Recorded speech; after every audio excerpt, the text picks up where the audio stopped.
तुम्हें एक नगर में यातना देने लगे तब दूसरे नगर को भाग जाना, क्योंकि सच्चाई ये है कि इजराइल राष्ट्र के एक नगर से दूसरे नगर तक तुम्हारी यात्रा पूरी भी ना होगी कि मनुष्य का पुत्र आ जाएगा।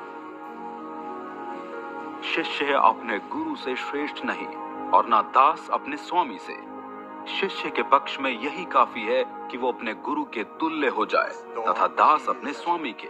यदि उन्होंने परिवार के प्रधान को ही शैतान घोषित कर दिया तो उस परिवार के सदस्यों को क्या कुछ न कहा जाएगा। इसलिए उससे भयभीत न होना, क्योंकि ऐसा कुछ भी छुपा नहीं जिसे खोला न जाएगा, या ऐसा कोई रहस्य नहीं जिसे प्रकट न किया जाएगा। मैं जो कुछ तुम पर अंधकार में प्रकट कर रहा हूँ उसे प्रकाश में स्पष्ट करो, और जो कुछ तुमसे कान में कहा गया है उसकी घोषणा हर जगह करो। उनसे भयभीत ना हो जो शरीर को तो नाश कर सकते हैं किंतु आत्मा को नाश करने में असमर्थ हैं।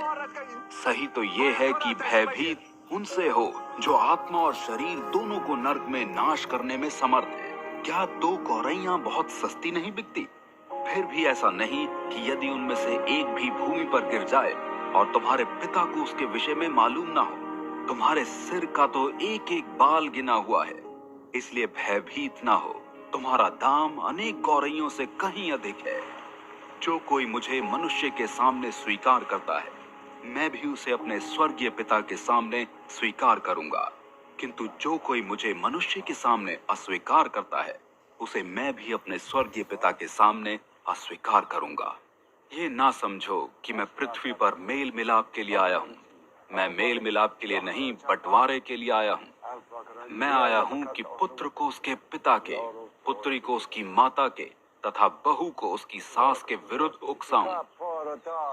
मनुष्य के परिजन ही उसके शत्रु होंगे। वो जिसे मेरे बजाय अपने माता पिता से अधिक लगाव है मेरे योग्य नहीं है, तथा जिसे मेरी बजाय अपने पुत्र पुत्री से अधिक प्रेम है वो मेरे योग्य नहीं। वो जो अपना क्रूस स्वयं उठाए हुए मेरा अनुसरण नहीं करता मेरे योग्य नहीं।